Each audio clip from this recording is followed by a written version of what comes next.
Hola chicos, vamos a hablar de la instalación en la vivienda y más concretamente de la instalación eléctrica.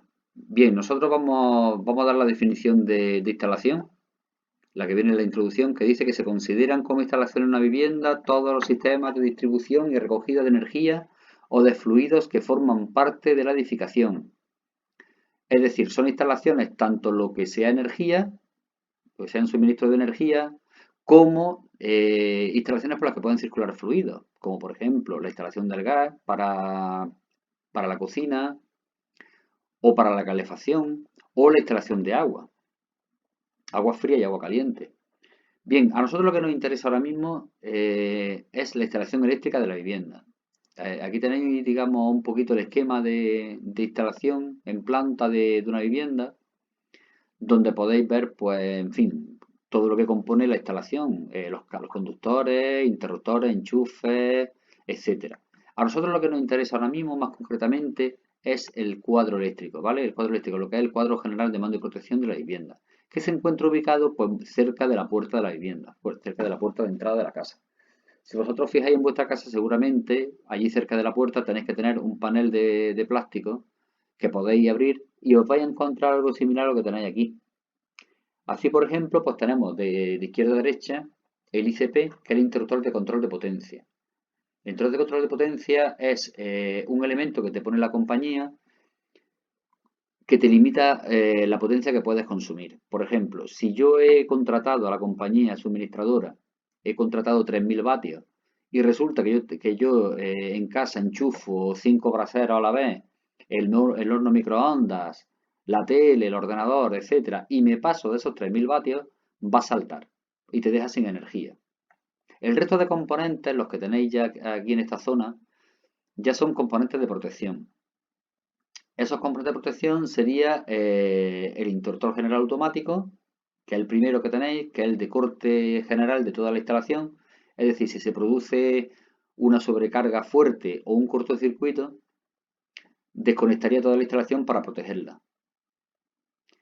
Luego tenemos el interruptor diferencial, que es este que tenéis aquí, que nos protege a las personas contra contactos que podemos tener con la instalación. Ahora después os explico eso más despacio.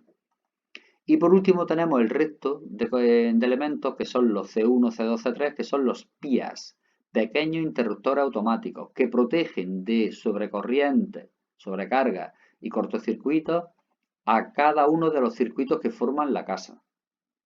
¿De acuerdo? De forma independiente. No es como, por ejemplo, el interruptor general automático que desconectaría toda la casa. Estos desconectarían solamente el circuito afectado. Bien, vamos a ir hablando entonces un poco más despacito de cada uno de los componentes del cuadro general de mando y protección. Bueno, como he dicho antes, el interruptor de control de potencia, el ICP, que lo que hace es limitarnos la potencia que podemos consumir. Es decir, no podemos consumir más de la que tenemos contratada o salte nos dejan sin suministro.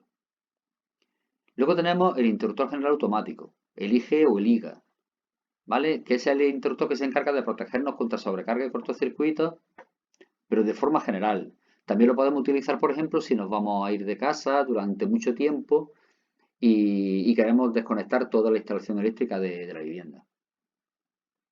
El interruptor diferencial, que es el que nos protege contra contactos directos e indirectos. ¿Qué sería un contacto directo? Pues imaginaros, por ejemplo, que tenemos un niño chico en casa y mete los dedos en el enchufe. Eso sería un contacto directo. ¿Qué sería un contacto indirecto? Pues imaginaros cuando hay, por ejemplo, un cablecillo pues, de algún aparato eléctrico que se ha quedado sin aislante y está tocando contra la chapa, por ejemplo, en una lavadora. Entonces esa lavadora se quedaría la chapa digamos, conectada a corriente. Si tú tocas la chapa de la lavadora, indirectamente esa corriente pasaría a través de tu cuerpo y te daría una descarga. Bien, ¿cómo funciona entonces el interruptor diferencial? Pues el interruptor diferencial funciona de tal manera que detecta si la corriente que entra en la casa es igual a la que sale. Entonces, si tú, por ejemplo, tocas de alguna manera o por contacto directo o por contacto indirecto, tocas una parte de la instalación que esté con tensión y a través de tu cuerpo se produce una fuga, Entonces la corriente que entra ya no es igual a la que sale, porque a través de tu cuerpo hay una parte de la corriente que se va a tierra. Entonces lo detecta el interruptor diferencial y salta rápidamente, ¿vale? Eso se produce en décimas de segundo, vamos, que apenas lo notaríamos, en teoría, ¿de acuerdo? Bien, seguimos. Una vez que hemos aclarado que el interruptor diferencial nos sirve para protegernos contra contactos directos e indirectos, voy a hablar de los pequeños interruptores automáticos, los PIAs, ¿vale? Los PIAs son pequeños interruptores automáticos que tienen una doble función, protegernos contra sobrecargas o contra cortocircuitos. ¿Qué son sobrecargas? Pues sobrecargas cuando, por ejemplo, está entrando en un circuito más corriente de la que normalmente deberían de pasar. ¿Eso por qué puede estar provocado? Pues porque algún aparato a lo mejor esté funcionando mal y consume más de lo que debe. ¿Vale? Bueno, pues si esa sobrecarga se prolonga en el tiempo, salta, salta el automático. ¿De acuerdo? No porque haya una sobrecarga de unos segundos va a saltar, pero si se prolonga, salta. Lleva una protección térmica por calor, es decir, cuando ya llega a sobrecalentarse el interruptor, salta. Y por otra parte tenemos la protección contra cortocircuitos, que está basado en una protección magnética, es decir, entra una corriente muy fuerte que activa un electroimán y desconecta la instalación. Bien, vamos a ver. Luego tendríamos la toma de tierra. ¿Qué es la toma de tierra? La toma de tierra es un cable que tú pones a todas las partes, a todos los aparatos que tengan partes metálicas y va enterrado en una pica en el digamos, el cimiento del edificio. ¿Para qué sirve? Antes hemos dicho que tú accidentalmente puedes tocar una lavadora que tenga un problema y esté conectada a corriente, la corriente de la lavadora esté, digamos, en contacto con la chapa de la lavadora. Entonces, claro, no se produciría una fuga hasta que tú la tocas. Si tú tocas la lavadora, se produce entonces la descarga a través de tu cuerpo y lo detectaría el interruptor diferencial. ¿Cómo podemos hacer que antes de que tú toques el interruptor diferencial sepa que hay una fuga y desconecte? Bueno, pues si a cada aparato que tiene partes metálicas le ponemos un cable en la chapa y ese cable lo llevamos a tierra, entonces ¿qué va a pasar? Que si hay una fuga, la fuga en vez de pasar a través de tu cuerpo, antes de que tú toques, pasará por ese cable y llegará a tierra. El interruptor diferencial detectará que la corriente que entra no es igual a la que sale porque hay una parte que se está yendo por ese cable a tierra y entonces salta. Con lo cual te está protegiendo a ti. No hace falta que tú toques para que se produzca la descarga y lo detecte. Lo detecta antes. ¿De acuerdo? Entonces, para eso está el cable amarillo y verde, que es por el que circula la corriente de fuga, ¿vale? De esa posible avería. Bien, en cuanto al circuito independiente de la vivienda, pues bueno, no vamos a entrar mucho en ello, no es muy interesante, ¿vale? Simplemente deciros que dependiendo del grado de electrificación de la vivienda, que existen dos, pues existen más circuitos independientes o menos circuitos independientes, pero ya está, ¿de acuerdo? Los grados de electrificación son dos, el básico y el elevado. El elevado que es a partir de 9.200 vatios. Ya tiene que ser que tú contrates mucha potencia para, para que sea elevada. ¿De acuerdo?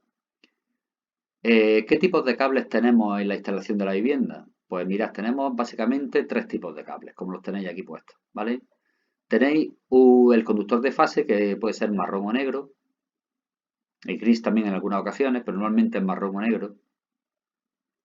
Es por el que lleva la energía, digamos. El conductor neutro, que es azul, que es por donde retorna, es el cable de retorno de la corriente.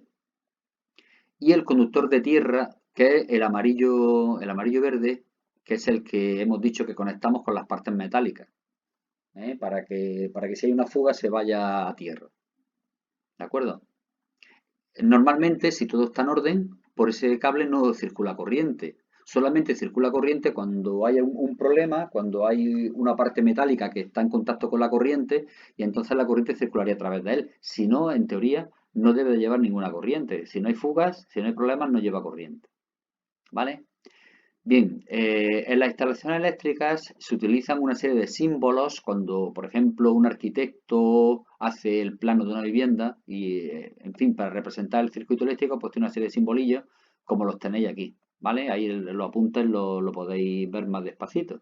Pero bueno, eso no tiene más historia, ¿vale? ¿Y cuáles son los circuitos básicos de la vivienda? Bueno, pues ahí los tenéis también. Lo que es un interruptor con una bombilla, el punto de luz. Cuando queremos, por ejemplo, cuando queremos encender una luz de dos puntos distintos, pues tenemos la conmutada simple, el timbre, un pulsador y el timbre, un tubo fluorescente. Bueno, eso es lo más común, ¿de acuerdo? Lo más común. Ahí tenéis, digamos, cómo se representaría esto, lo que es el esquema, otro tipo de esquema de instalación. ¿Veis? Con el cable de tierra que se representa discontinuo. ¿Veis? De cada enchufe, por ejemplo, cada enchufe pues debe de tener normalmente una toma de tierra. Los enchufes que ves que tienen tres agujeritos es porque tienen su toma de tierra también, su cable amarillo-verde. Y nos queda una parte, nos queda una parte de la instalación eléctrica que sí que quiero comentaros y del que vamos a hacer una actividad evaluable, que es el cálculo del consumo de energía en el recibo de la luz. Entonces, ya veréis que cuando tú pagas el recibo de la luz, estás pagando distintos conceptos. Por una parte, la potencia contratada, es decir, lo que decíamos antes, yo puedo contratar en la potencia que yo quiera, ¿vale? Por ejemplo, 3000, 5000, 8000 vatios. Bien, pues en función de la potencia que tú contratas, tienes que pagar una cantidad. ¿Eh? Se establece un precio por kilovatio de potencia contratada. Entonces, cuanto más potencia contrates, más tienes que pagar. Aunque no consumas nada, ¿eh? Esto no tiene nada que ver con el consumo. Por otra parte, tienes que pagar la energía que consumes. ¿Eh? Es decir, pues si tú tienes enchufado durante el mes eh, bombillas, radiadores, ordenadores, televisiones, en fin, todo lo que tú tienes, digamos, enchufado durante el mes y consumiendo y demás, pues luego al final eso consume energía que tienes que pagarla. También tienes que pagar por el alquiler de los equipos de medida, por el contador. Es decir, el contador que hay en tu casa no es tuyo, es de la compañía. Y tienes que pagar un alquiler por él. ¿De acuerdo? Entonces, por alquiler de equipos, pues tienes que pagar otra cantidad, mensual o bimensual, según. ¿De acuerdo? Entonces, otro concepto más. Luego también hay que pagar impuestos. Dentro de los impuestos hay un impuesto que es el impuesto eléctrico, ¿vale? El impuesto eléctrico que no tiene nada que ver con lo que es el IVA. Y ya por último ya tendrías que pagar el IVA de la suma de todo lo que hemos visto hasta ahora, ¿vale? Bien, como ya os decía antes, una de las actividades evaluables que vamos a hacer es calcular un recibo de la luz que yo os voy a poner para que vosotros hagáis ese cálculo. Y nada, lo tenéis que entregar, ¿vale? Pero os pondré también un enlace a una página donde os explica muy bien cómo se calcula ese recibo de la luz. Y cualquier duda que tengáis, como siempre, en el foro, ¿de acuerdo? Venga, hasta luego.